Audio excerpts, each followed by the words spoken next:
Hello everyone, welcome to my Evil Within 2, Akumu difficulty, no upgrade / keys walkthrough, and this is Chapter 7, Lust for Art. And much like Chapter 3, this is going to be another lengthy chapter that I have tried my best to edit so that it's 25 minutes rather than 44 minutes. And how I'm going to make these edits is I'm going to show you a part of Union for the first time, and then when I have to go back to that area, I'll just skip directly to the part where I will be dealing with enemies or collecting any resources. That way it's a little bit easier on myself, and it makes it easier for you guys to get to the parts where I have to actually deal with the enemies, or get to any parts that requires a strategy.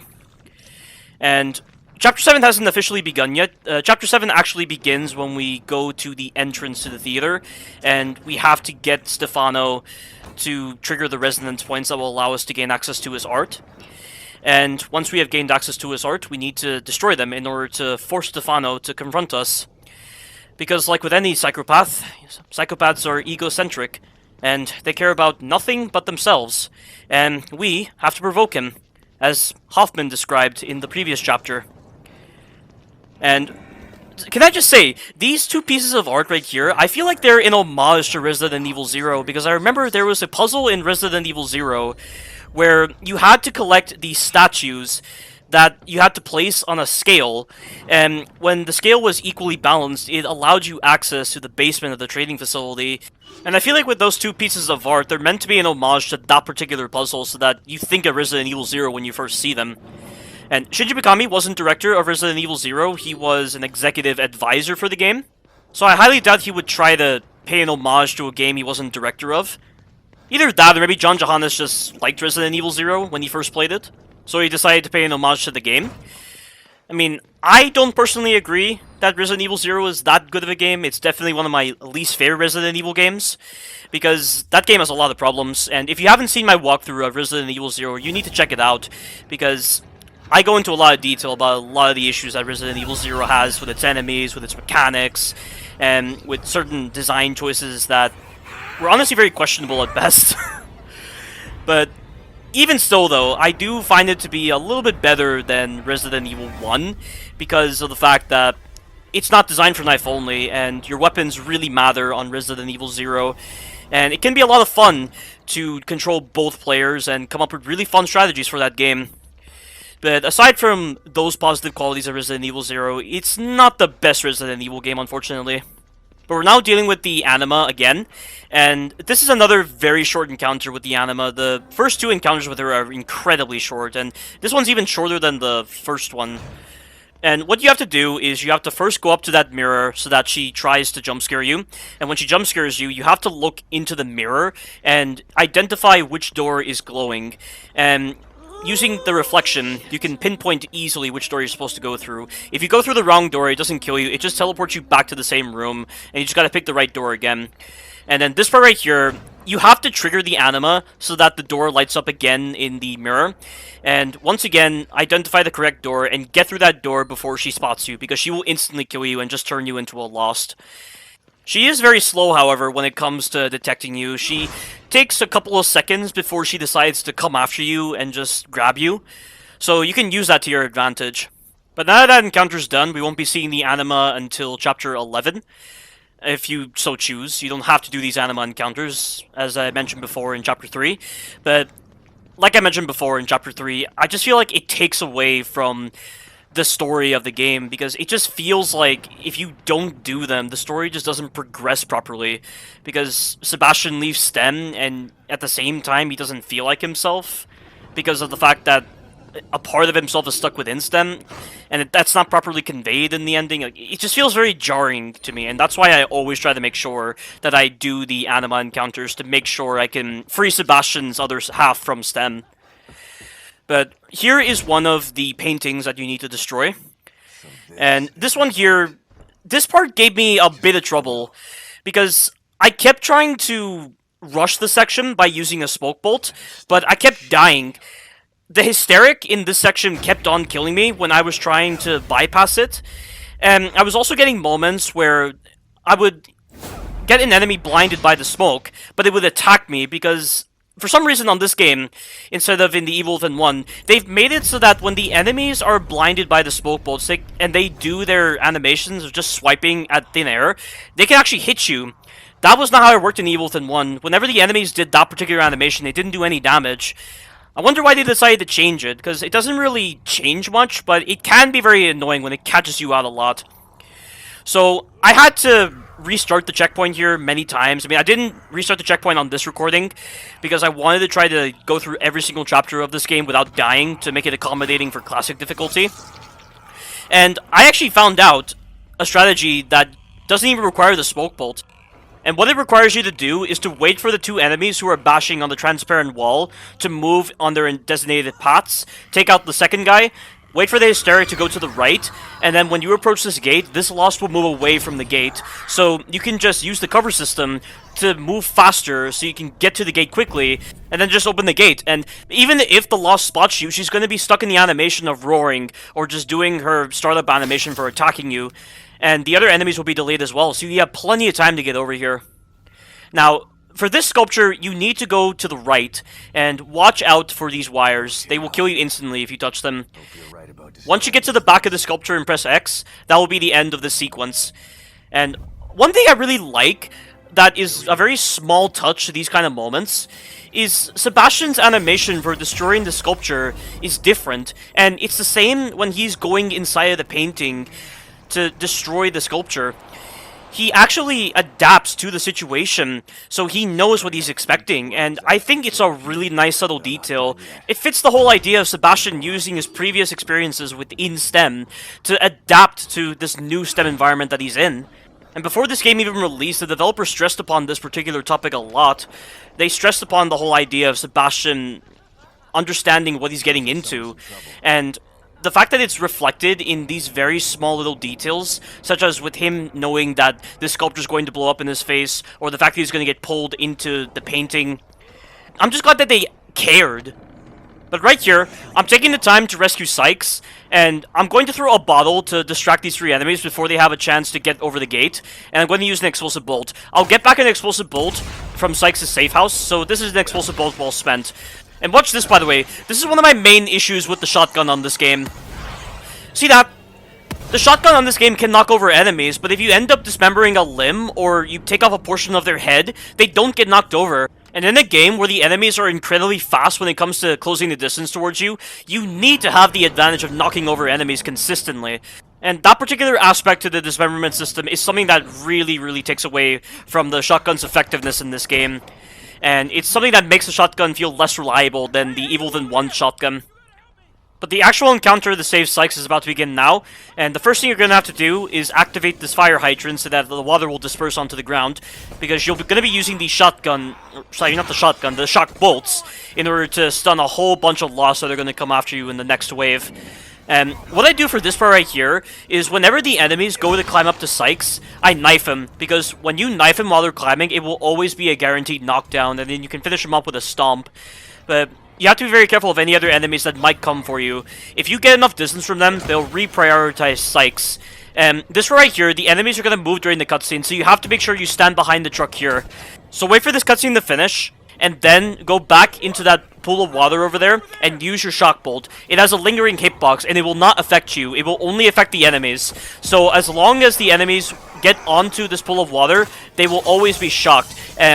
I'm not too sure how long this effect lasts, but it lasts for a very long time. So you can get rid of so many of these Lost before they even have a chance to fight back.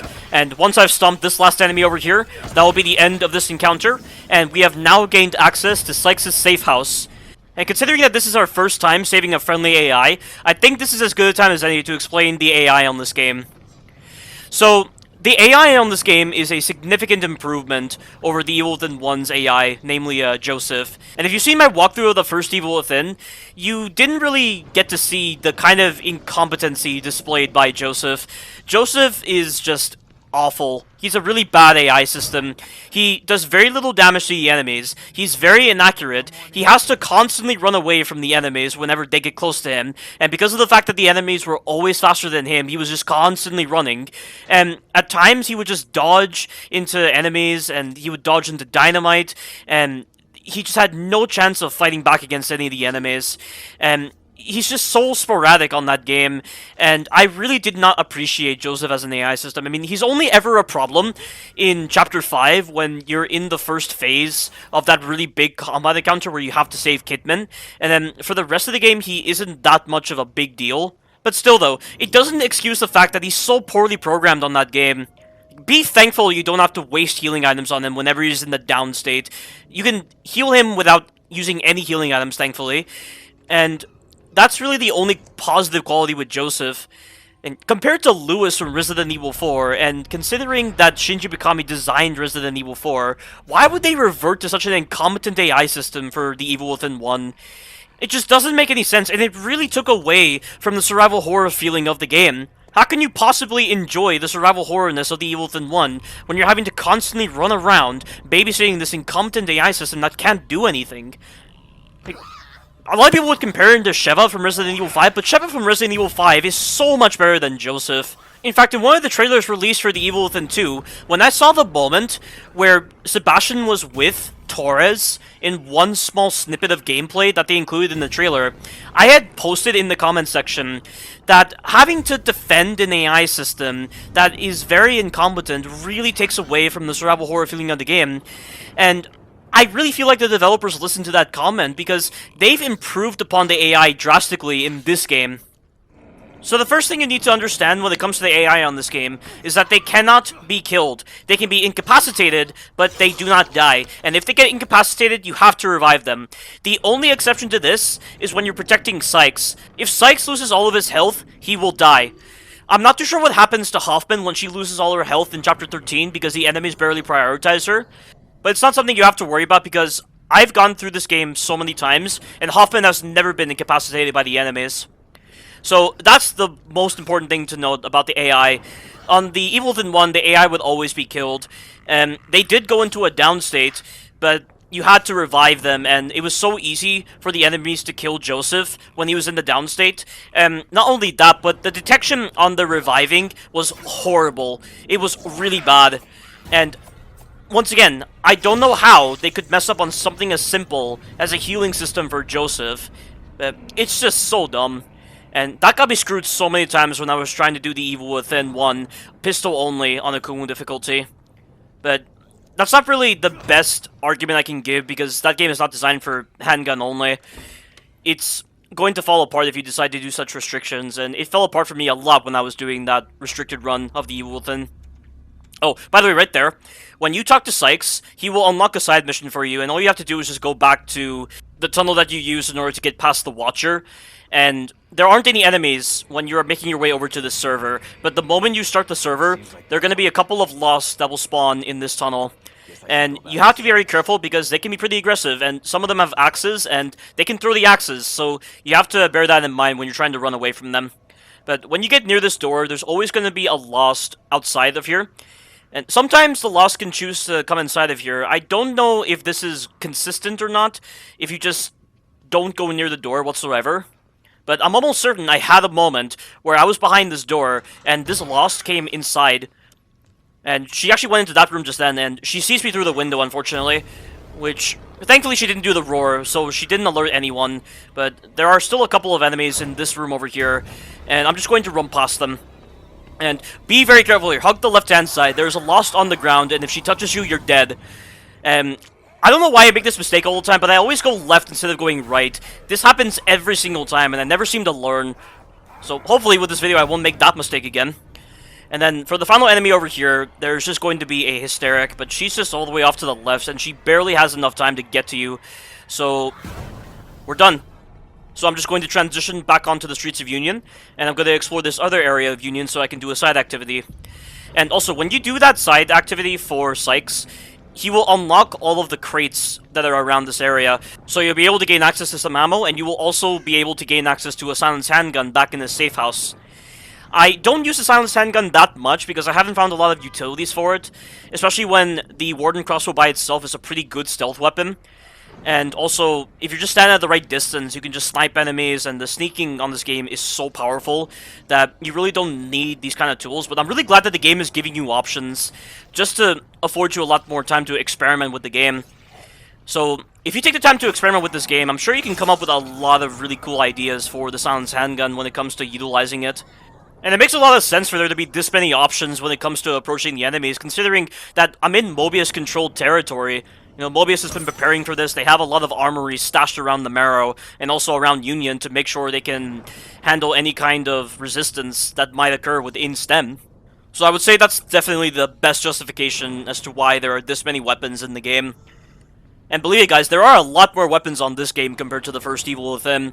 You get a normal handgun, you get a silenced handgun, you get a laser-sighted handgun, you get a revolver, you get a sawn-off shotgun, a double-barreled shotgun, a long-barrel shotgun, a sniper rifle, a warden crossbow, a knife, an axe, and a flamethrower. And it's hard to believe they allow you to use the Harbinger's flamethrower for yourself. How many survival horror games can you think of where you can use the enemy's weapons for yourself?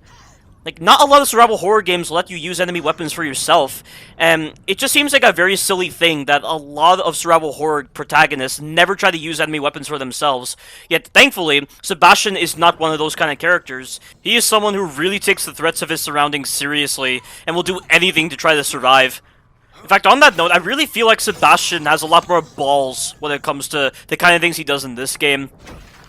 Like, one thing I definitely noticed when I was looking at early gameplay of the Evil Within 2 was how different the sneak kill animations felt compared to the first Evil Within. On the first Evil Within, Sebastian did his sneak kill animations very slowly in a more cautious approach, emphasizing that it's his first time within STEM and he has no idea what he's doing, and he has just this desire to stay alive, whereas in this, his sneak kill animations are so much faster, and they seem to emphasize a more reckless personality, as if he's a man who is very desperate to recover something that's been lost. And he is desperate to recover something that he has lost in this game, and that is Lily. You know, he lost his daughter a long time ago, and this is his one and only opportunity to get her back.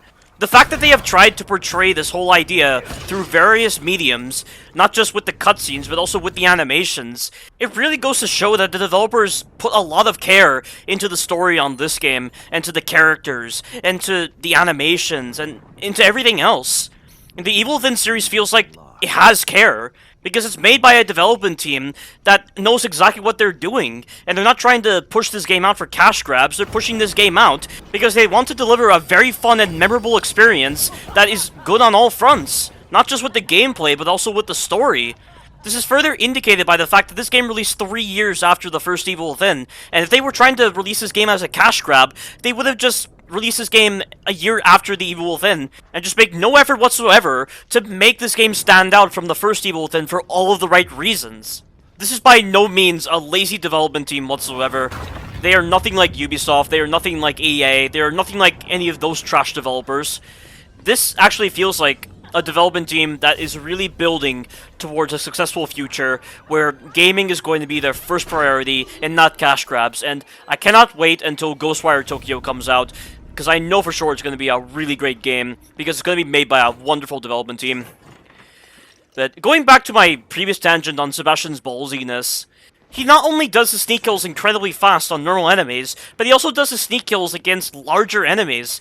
And granted, he did do this kind of thing before in the first Evil Within when he was trying to sneak kill traumas, but he does it way more on this game. You know, he can do sneak kills against the Laments, the Suicide Bombers, and also the Harbingers. Those are enemies significantly taller than him, but it doesn't even matter. He's not afraid to get up close and personal with those enemies. And I am so glad that it's like that, because it once again emphasizes that he's learned a lot from his past experiences within STEM, and he's gained a lot of confidence. This is the final encounter with Obscura, by the way, and this can be a little tricky when you're trying to do it stealthily, and I highly recommend you have a shock bolt. I'm going to use the tripwire function on the shock bolt in order to stop Obscura from getting to me when I'm going for the door. And depending on where you go, Obscura will do a specific path, but you have to also be very careful because she can make slight deviations from the path she chooses to do. Like this right here. Sometimes she'll be around this corner here, but for the most part, she's always going to be around this corner here. And when you get to this corner, she will always go off in that direction. Then once she's done that, just use the cover transition to get to this spot over here. And when you get to this spot, she's going to move. I get a little confused here because the audio kind of screws me. It made it seem like she was going to be right in front of me, but she's actually behind me. And then this part right here is very random. Sometimes she can choose to rush you immediately. Other times she'll just look off in one direction and she'll just wait. And that right there is very scary, especially when my HUD appeared for some reason. Normally when the HUD appears, the enemies are supposed to know where you are, but it seemed like Obscura didn't know where I am, but I think I get very unlucky and she just turns around and spots me. So I have to plant a shock bolt there. And she starts to attack me, but she always attacks out of range, so she never hits me. But you also have to be very careful because she can hit you through the door if you get unlucky. It's something that's very rare, so don't think too much about it, but it can be pretty annoying. And once you've done that, you'll never see Obscura again. You can choose to kill Obscura, but she takes a ridiculous amount of punishment. And I think she only drops 5,000 green gel, so it's not even worth it. So run past her and you'll be fine. But I love this. Look how different Sebastian's animation is. He's shielding himself from the sculpture's explosion, indicating that he's adapted, which is so cool. And once you've done that painting, the theater is going to be open. And I'm not going to go into the theater just yet. I'm going to make some detours because I actually forgot to get the silenced pistol from Sykes' safe house after I did his side mission. And then I also need to use the storage room key that I obtained from that dead body in order to gain access to the long barrel shotgun, which I'm not even going to use. I'm just getting it just because. It's very disappointing that they made the long barrel shotgun as terrible as it is. Oh, instead of going straight onto the road, take this path instead, because there is a guardian in front of you, and that is something I forgot to mention about this whole entire part of the Union. There are guardians running around, and they can be very random in their movements, so you have to be very careful. But I'm going to transition over to the area where I can use the storage room key, and I'm going to gain access to the long barrel shotgun. And be very careful here, there is a lament. On this recording, the lament actually is near the door when I exit it, and you can actually hear it just then. It sounded like it was behind me, so it was very close to the door. And if you were dealing with the anima, she's going to spawn here, and it's going to seem like there's no way out, and that's actually not the case. She will just not even grab you, she will just disappear the moment she makes contact with you. So you're in no danger whatsoever, and because of that, I'm just going to edit out the whole moment where she appears. That's more like If you need to trigger her, just interact with the door, and just wait for her to come, then just run into her, and she will never do anything. But I forgot to mention one other ability that the Lament has. So not only can it fire acid at you and scream to lower your stamina, but she can also spawn in 2 to 3 Lost, and I think she only does that move upon first initiating her scream. Every other time she initiates the scream, she'll never spawn in the Lost. And she's right behind me, and she screams, and I can't run anymore, so I'm gonna have to jog, and the enemies are right behind me. I don't even try to run to the door, I just try to hide here, because I know the enemies are gonna start sprinting after me if I reveal myself to them. And I get very unfortunate here because they spot me, and now I have to make a run for it. But I was at least able to regenerate some stamina. And the moment I get to this door, they will not be able to get the drop on me. They can never enter this door. But at this point in the video, I realized that I forgot the silenced pistol. So there's going to be another transition where I just head back to Sykes' safe house and grab the silenced pistol. And once I've done that, I'm just going to transition back over to the previous safe house and just make a manual save. And that will be the end of Chapter 7. So stay tuned for the future parts. Thank you all for watching, and you take care now.